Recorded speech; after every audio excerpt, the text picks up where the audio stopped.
Hello and welcome to another JMP video. I'm your host JonNario, and today I'll be going over the ability modifiers added in the private test servers. I'll be going over the week 1 and week 2 ability modifiers that has been added. So I will be going over all of them one by one. So I'm just going to be telling you a couple of little things regarding all of this. Number 1, this is going to be PTS exclusive.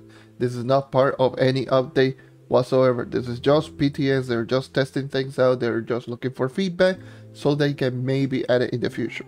So I'm just going to let you all know on that one because I do get asked the question a lot if this is going to come out on the live server. We don't know as of right now. This is just going to be purely based on PTS. So make sure to go ahead and go into the forums, which I'll leave in the description down below, and just give your feedback regarding all of this because your feedback might be the change of these abilities.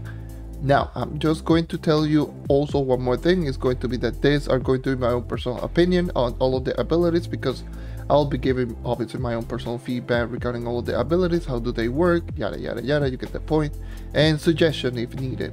I'll try to just go over them briefly, so I will not try to go too in depth into the abilities. I'll just explain to you like what are the important properties regarding the abilities, because otherwise I'll be here for like an hour and a half.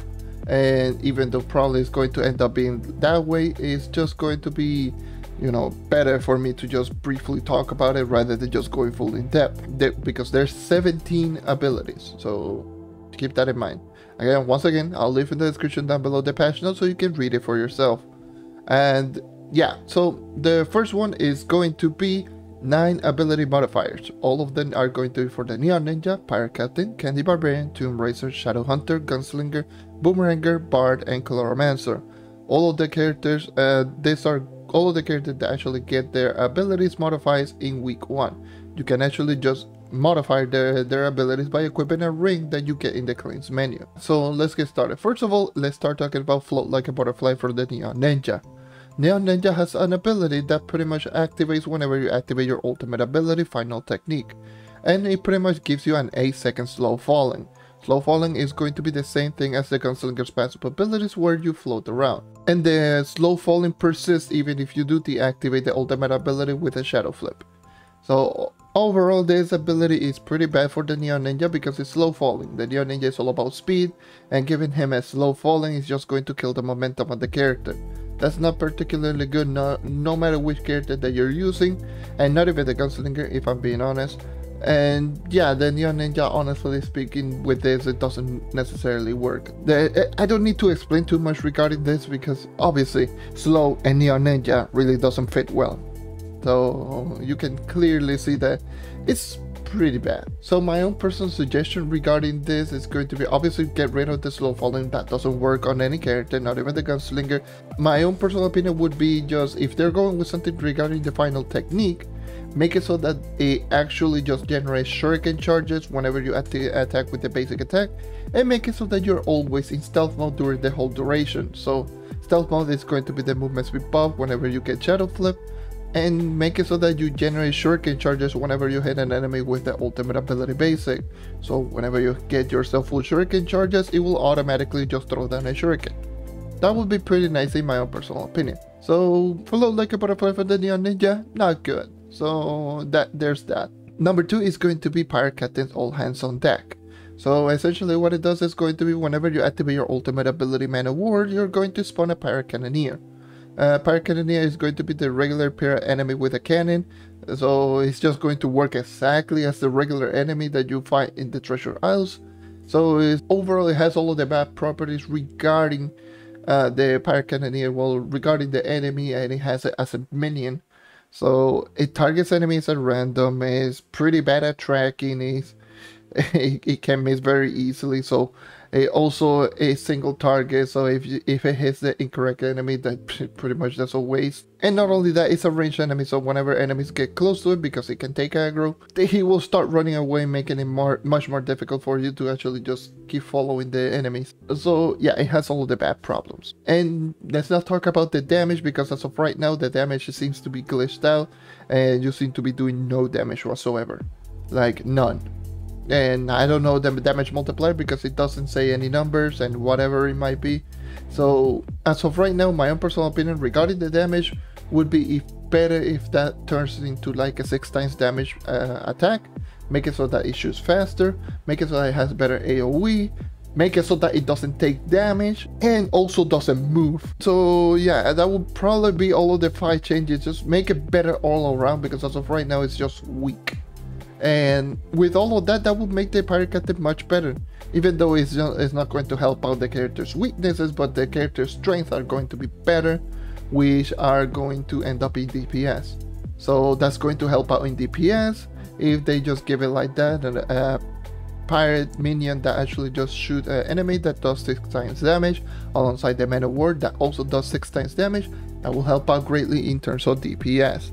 And since you can also stack the amount of minions, it doesn't have a limit. I think the limit is 6, similar to like a regular minion limit, but it's so difficult to get 6 minions either way, so it's not too bad if you actually just add in all of those stuff.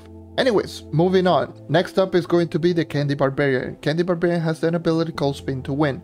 This is a really good ability. So this is a modifier to Vanilla Swirlwind, and what it essentially does is going to be, it will increases the movement speed whenever you activate Vanilla Swirlwind, and it will also reduce the energy cost from 60, which is the regular one, to 30. So I'm just going to be explaining a little bit of properties regarding the Vanilla Swirlwind, because the Vanilla Swirlwind is your main spammable ability with the Candy Barbarian. Normally it is a no cooldown 6.5 times damage multiplier ability that is fast in terms of animation. Normally whenever you activate the Vanilla Swirlwind, you're going to reduce your movement speed by 60%. After this one, after the Spin to Win is equipped, the movement speed goes from minus 60% to plus 50%, so it gains the same benefit as the Shadow Flip for the Neon Ninja, making the Candy Barbarian very good in terms of momentum building, because you will be literally just spinning around everywhere like a Beyblade and just destroying everything in your path, because it hits all enemies around it and it's going to move faster at 50% more movement speed. It means that the Candy Barbarian can easily reach over 300 movement speed, and you combine that with minus 30 in the energy cost, making it a 30 energy cost ability.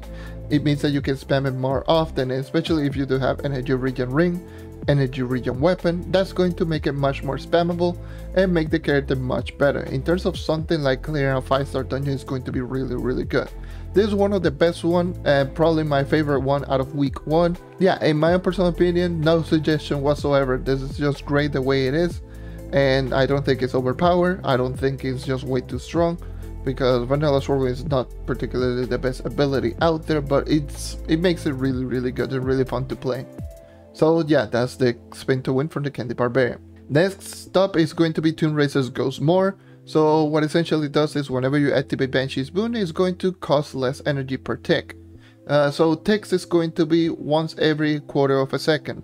So in other words, 4 times per second. That is tick. So it's going to consume 3 energy per tick instead of the regular, which is 5. In other words, it's going to cost 12 energies per second instead of 20. So yeah, essentially it's just going to make Banshee's Boon last longer, your ghost form, so your resistance and all that stuff. In my personal opinion, it's a good addition, but also at the same time it's kind of underwhelming, because obviously it's just less energy cost. That should have been already in the game to begin with. It shouldn't be like an extra thing added as a modifier, so it should be already into the game. But just add in something more, make it so that the Banshee lasts for longer. The Banshee that you spawn with the class gem ability, make it so that it lasts longer, because it only lasts for 2 seconds. It would have been nice if it lasted, I don't know, 8 seconds, 10 seconds or something like that, so it can help you out in healing out your possessed minions, because they die super quickly. Going to help out in just maintaining minions much easier. So yeah, that's going to be like Banshee's Boon. That's my own personal suggestion. I wouldn't say just adding too much to the Tomb Racer, because it got reworked very recently. Well, not as recent as the Chloromancer, which is also here, and the Bard, but it's a character that got reworked recently, and yeah, it would have been, it's alright if they just give it a minor increase, a little bit more than just less energy cost, which should have been already into the game. Shadowhunter's Tactical Shot is going to be the next one, which is going to be whenever you activate a fully charged radiant arrow and you hit an enemy, let me repeat that, you have to hit the enemy with a fully charged rating arrow in order to get this damage buff. The damage buff is going to be at 10% base physical damage increase. Let me explain what is base physical damage. Whenever you see your character sheet, you have your physical damage, your critical damage. Your coefficient is a combination between the two. This will increase your base physical damage by 10%, meaning that it is 10%, then you add in the critical damage, which adds in more into the, into the multiplier, into, the damage output. In the case of my Shadowhunter, it's actually around a 20% damage increase. So pretty much just expect around that damage increase. Even if it is more than 10% damage, it's still not good. It doesn't make it really, really good, because you have to A, fully charge your rating arrow, which takes 1 second. B, hit an enemy, which, you can easily miss. And C, I wish I forgot to mention it, is a chance of activating. It's not guaranteed. It's actually a chance of actually getting you that damage bump. So it's a high percentage chance, by the way, but it's still a chance to begin with. And not only that, it lasts for 5 seconds and it has a 10-second cooldown. So yeah, you can only use it once every 10 seconds. So let me just explain all of the bad things regarding this. Like, number 1, rating arrow. You have to fully charge it. Why? Number 2, why you have to hit an enemy. Number 3, why does it have a cooldown? Number 4, why does it have chances with a cooldown? And then number 5, the damage increase is not too much. It doesn't help out the Shadowhunter too much. And in most cases, it's going to be a DPS loss. Now, I'm just going to say that this is a good idea, but, again, it's slightly lower in the execution part. So here's what I would suggest. Number 1, make it so that it doesn't have to be fully charged rating arrow. Make it the regular rating arrow so you can actually just throw it down immediately. Number 2, make it so that you actually can refresh the timer of the ability, so it doesn't have any cooldown. So remove the cooldown entirely, or make it, if you are making it for a cooldown, make it at least a 3-second cooldown so you can activate it every 3 seconds. Aside from that, make it so that instead of 10% base physical damage, make it a 25 or even a 30% total damage increase. So that will include a coefficient increase of 30%. With all of that, and adding something different alongside whenever if you hit an enemy with a fully charged rating arrow, and make it so that the enemy is snared during 5 seconds during the whole duration of the buff. So the enemy is snared so that it cannot move or it can attack, but it does work on Titan level bosses like Leviathan and Delph bosses. So that will be a little bit better in my own personal opinion. And also, yeah, I forgot to mention, yeah, remove the chances of it. Even if you include all of that, that doesn't make the ability strong. That just makes it, average. I will say average to maybe slightly above average, because it doesn't help out insanely with the Shadowhunter, but it just makes this ability much better, and it doesn't make it overpowered. It makes it more balanced. Yeah, so that's my own personal suggestion if they're going with this. So I don't know. Anyways, moving on to the Gunslinger stunning ammo. Stunning ammo, what it does is going to be the charge shot. Your first ability has a 50% chance to stun an enemy for 1 second, and you can use it once every 3 seconds. Again, it has all of the same problem. It's a 50% chance and it has a cooldown. So it has both really big negatives. It's a chance and it's a cooldown based ability. And to top it all off, it only is a stun for 1 second. It is essentially the same thing that you do get with the Night Spirit Squire. And in case if you didn't know about the Night Spirit Squire, that thing doesn't work on Leviathan and Delph bosses, which is where the Gunslinger is good at. In my own personal opinion, remove the stun and make it a snare, similar to Ninja Stasis Blade, so it does work out on bosses. Remove the chances and make it guaranteed, and reduce the cooldown from 3 to 1 second so you can perma-stun enemies or perma-snare enemies during the whole duration of your charge shot, because probably this could end up working with the class gym ability as well. So it would be a little bit better if it were like that. Or in my own personal suggestion would be to remove this completely and just adding something regarding the ultimate ability with the class gym, because it's all about the Gunslinger playstyle. So the Gunslinger's playstyle is all about ult, so make it so that the ultimate ability doesn't have the 25% attack speed reduction whenever you activate the overcharge ultimate ability. That will probably be my own personal suggestion, so that will help out the Gunslinger in terms of DPS greatly. because you can actually just reach out 300% without the need of using the Lunar Lancer sub. So it's going to make the Gunslinger shoot much quickly normally, and with Berserk Battler you can easily reach 300% and without the need of using, you know, the Lunar Lancer subclass or the Candy Barbarian, whichever you want. And it means that you can use more flash with the Knight subclass, making it the DPS prolong or last longer. So yeah, the Gunslinger should just be better with something regarding the overcharge rather than this one. This one is underwhelming, and even though I have seen people just saying that it's good, it's not. Sorry, but it's not good. Moving on. Next up is going to be the Boomeranger's Blast Bow. This is the second one that I will probably say is a great one, which is going to be the triggers and AoE whenever you hit an enemy with a bow basic. So on the Boomeranger, if you hit an enemy with a bow basic attack, it's going to pretty much be similar to an explosion to the Ice Age class gem whenever you hit an enemy 3 times, and it's going to cause the explosion. This one is going to be one hit, one explosion, and it has the same property as the Ice Age class gem ability. No cooldown, so if you hit multiple enemies it will cause multiple explosion. The AoE is pretty much around the same, and it's only based around hits, not misses. So you have to hit an enemy in order to proc the AoE. The AoE damage is going to be a 1x damage multiplier. It's not high. It is going to be, you know, a pretty, you know, low multiplier, but it also gets included with the already multiplier that is going to be the regular basic attack, which is 1.4. So 1.4 plus the 1x damage AoE, making it a 2.4x damage basic attack, which is the same as the Vanguardian's first 3-shot in range mode, which is good. It's pretty high up there. It's a slow basic, 1.25 base attacks per second, but even still, with a damage multiplier like this one, it shouldn't be that big of a deal. And considering that the AoE is really good, honestly, this one I don't have any suggestion. It's going to be better if it is like that. Or maybe my own personal suggestion might be only if they just make it so that the melee basic attack should be a little bit better in any way, shape, or form, because the melee basic attack now is the one that you don't use. Now you use pretty much bow, while in the live server is the other way around. You use melee, you don't use bow. So, but yeah, the bow basic at least is a fun one. It's a very decent one, so might as well just go with it. Next up is going to be the Bard's Crystal Teleport. One of the more underwhelming ones, probably the weakest one out of all of them, if I'm being honest. Which is just going to be that the Crystal Pop is just going to teleport you instead of just detonating and dealing damage to all enemies around it.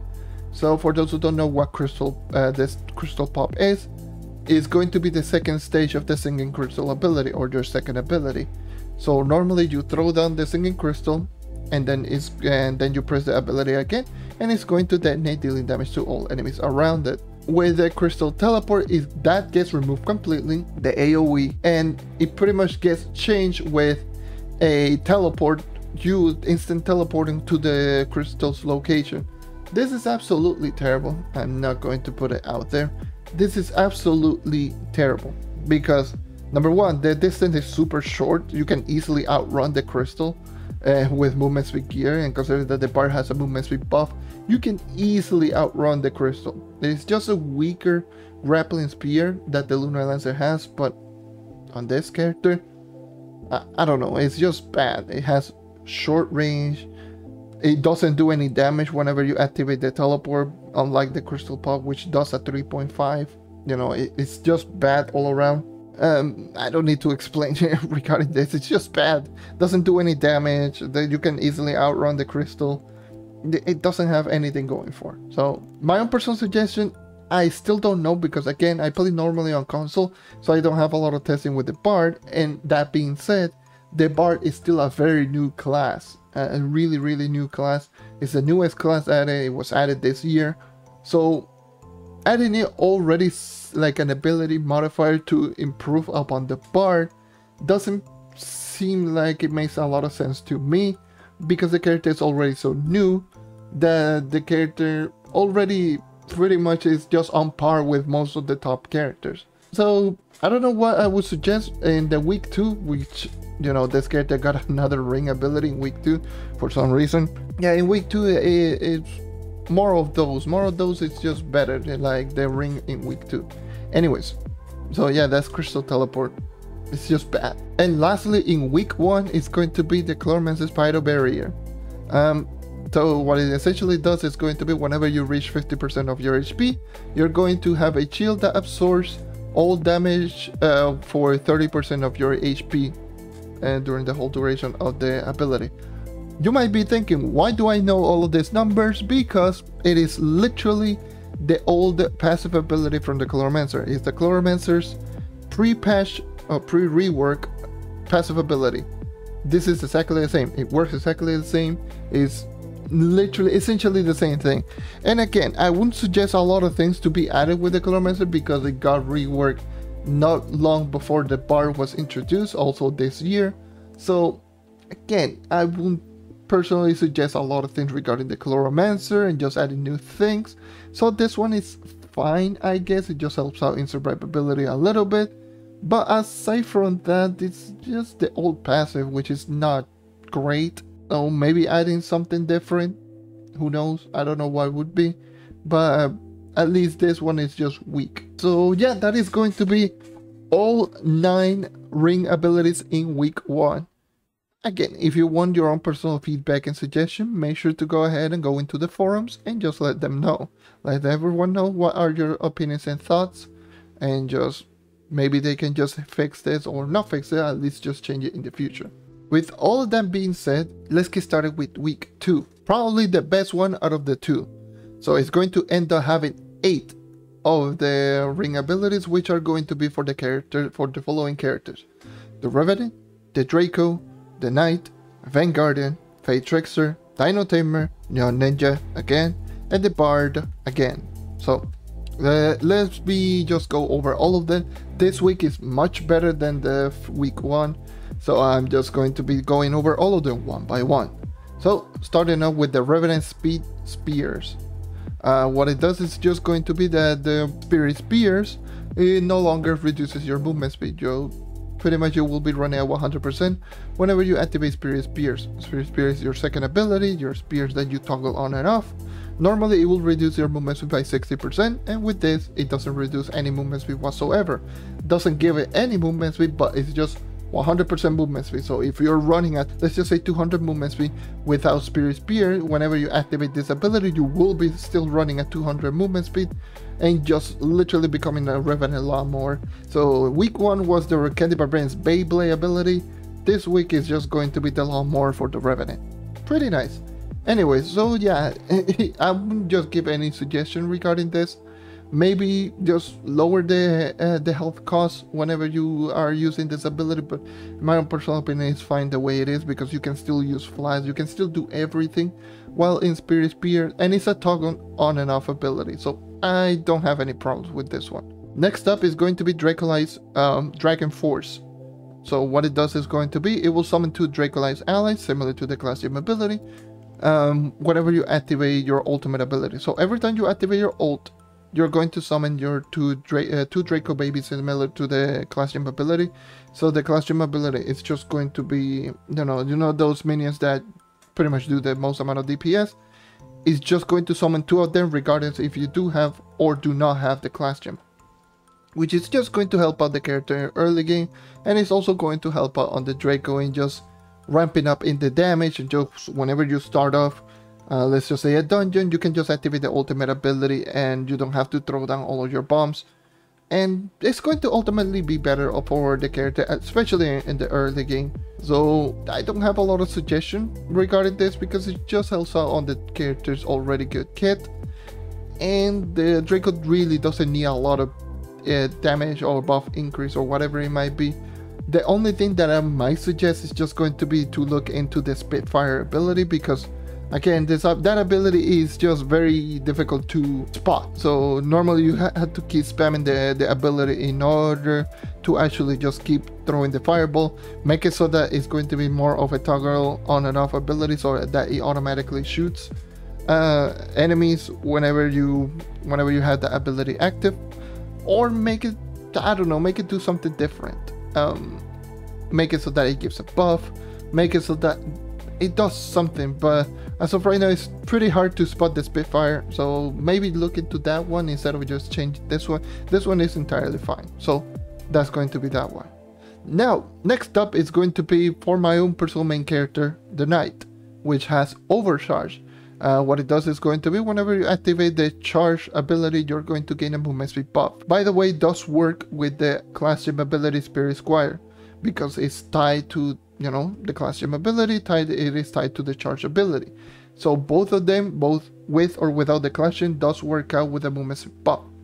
The movement speed buff is a plus 25 movement speed base, and the ability buff will last for 4 seconds, and it does not have a cooldown. This is pretty nuts considering the Knight kit. The Knight is all about, you know, it's a really strong momentum based character that does really high damage and is excellent at dungeon grinding.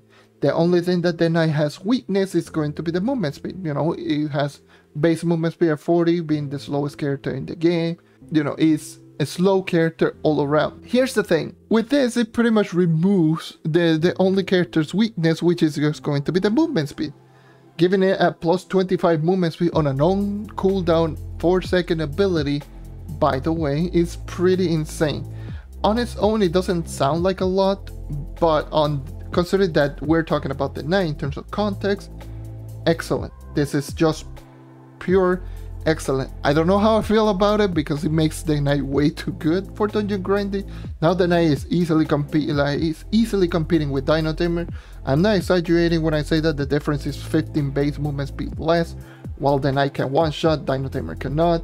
The Knight can use Martial, Dino Tamer cannot use Arcane. And if the Dino Tamer uses Arcane Emblem Chronomatic, then the Knight would be a 5 movement speed faster than the Dino Tamer. So it's going to be comparable to Dino Tamer with that movement speed buff. That's how good it's going to end up being. I don't have any suggestion. Maybe if an ability that they might look into, it might be the passive ability, because it's honestly so bad it's unreal. But yeah, with this movement speed buff, the Knight just climbs up in the dungeon department. It could possibly be right now the second best dungeon grinding character, considering that the Neon Ninja's 3 flip is really ridiculous. But yeah, the Knight might be the second best dungeon grinding character with this change. I'm not exaggerating when I say that. So yeah, anyways, moving on. Next up is going to be Vanguardian's combo. Energy Blast now applies the same damage as Eye Laser. So not Energy Blast, Plasma Blast I should say, because the Energy Blast says in the patch notes. Plasma Blast is just going to be your main spammable ability on range mode, which is pretty much the Hadouken type of thing.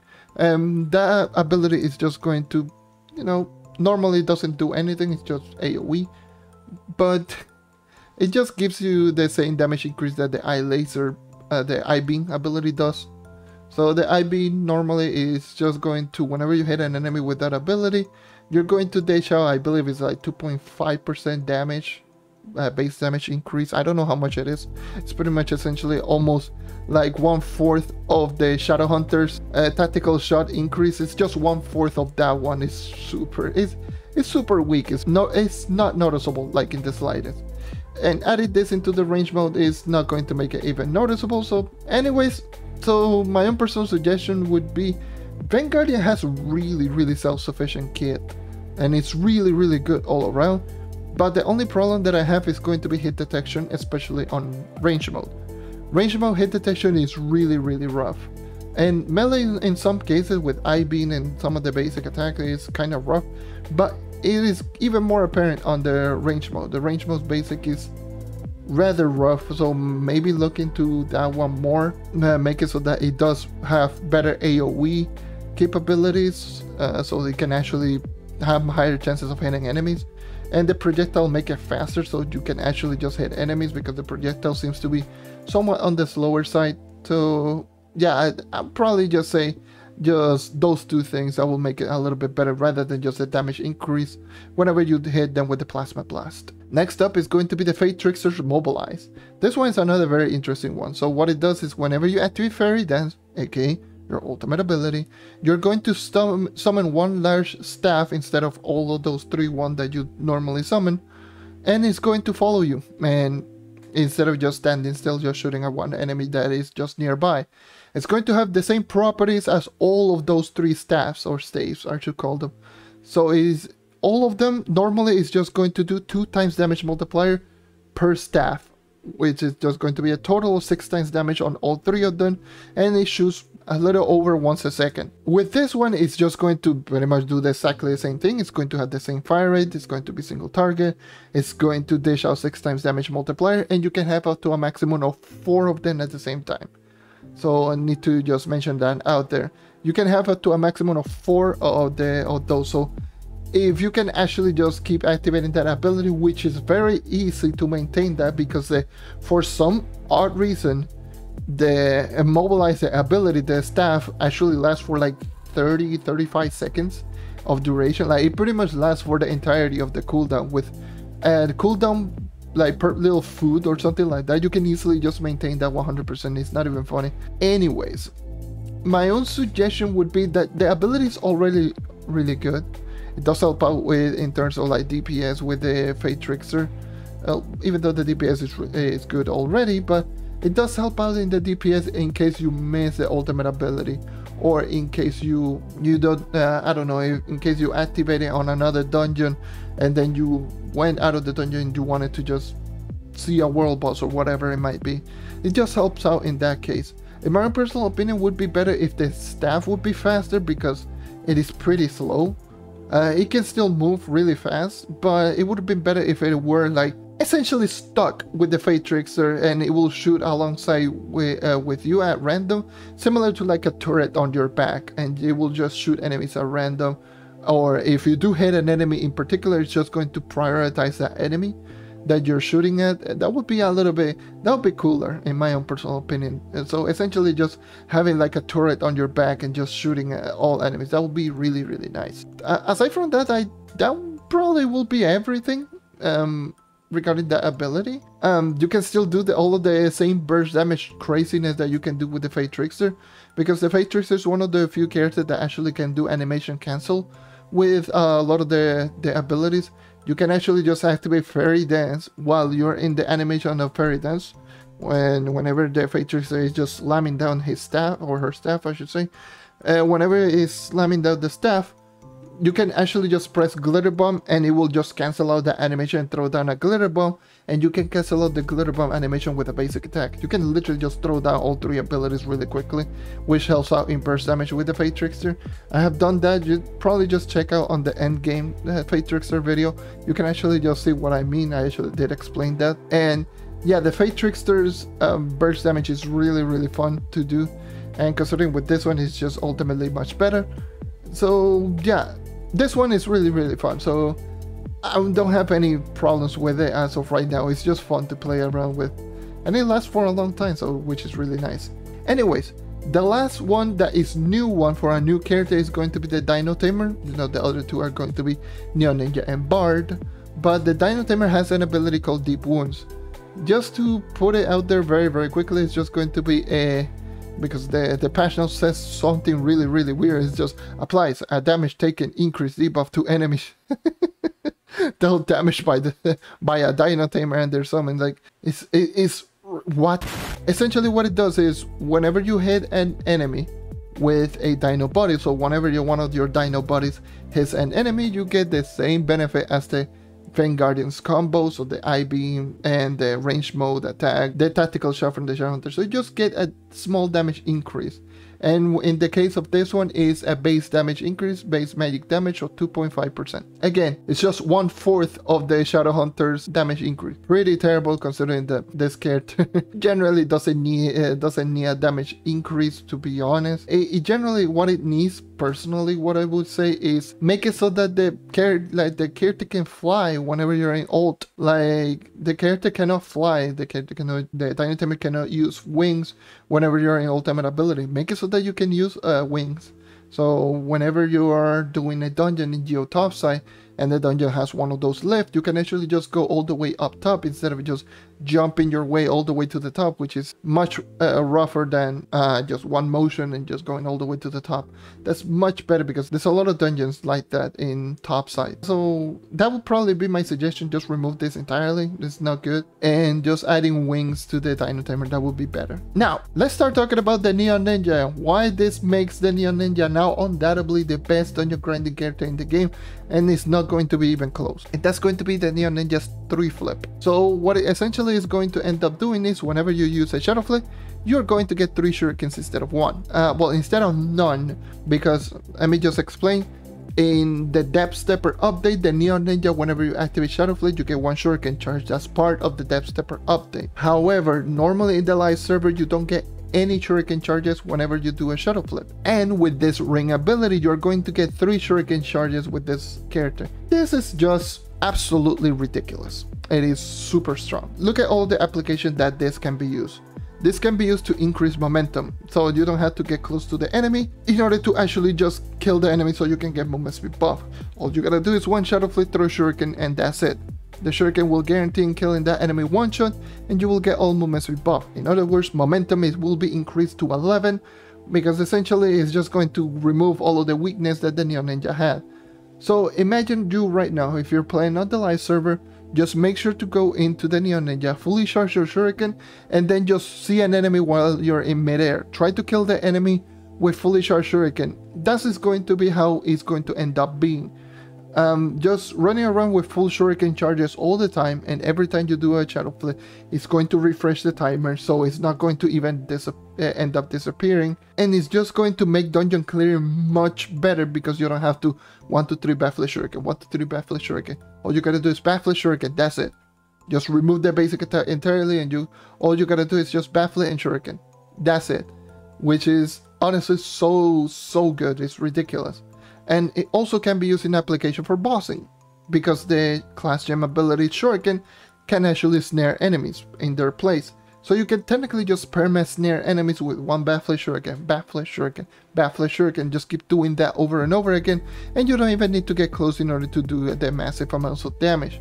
Because the shuriken can dish out upwards of 23.8 times damage, I think, or 23.75 times damage multiplier every time you do a critical hit without martial emblem. And if you include martial emblem, that's a GG right there. So yeah, the Neon Ninja essentially becomes a ranged character, and the momentum just becomes ultimately much better, and it still does have all of the properties that make the Neon Ninja great. Movement speed buff, incredible one-shotting, and just overall a fast dungeon grinding character. So with this change, Neon Ninja is going to end up being the best dungeon grinding character in the game, in my own personal opinion. No suggestion whatsoever. Maybe just go turn it down to 2 shuriken charges, because 3 of them is really good. But I don't see any problem with being 3 shuriken charges. I'm entirely fine the way it is. But if they are willing to go and just make it, you know, quote unquote more balanced, then 2 shuriken charges would be better than 3. So you can actually have to do 2 backflip or just 1 basic into backflip shuriken. I don't know, that's just me. But 3 shuriken charges is honestly pretty insane. And last ability, my god, this has been a long recording. Like I'm feeling it. I'm feeling it right now. So if you made it this far, you're a crazy person. Anyways, Bard. Peaceful Moment is going to be the Bard's last ability. So yes, the Bard, the newest class, got a new ability. Go figure. It's not going to end up being like any of the other one. But yeah, essentially the 2 weakest from the first week actually got a secondary ring ability. Neon Ninjas, Float Like a Butterfly is trash, and Crystal Teleport from Bard is trash. So I can see why they chose these 2 classes.